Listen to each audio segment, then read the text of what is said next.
Welcome back to our channel.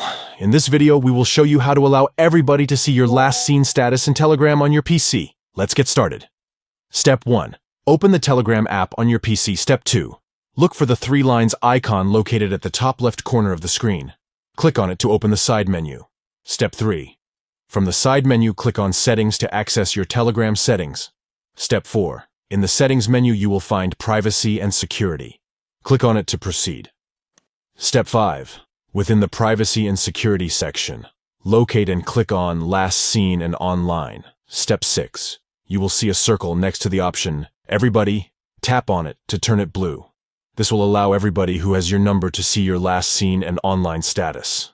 Step 7. Finally, click on Save to save your changes and apply the new privacy settings. That's it! You have successfully allowed everybody to see your last seen status in Telegram on your PC.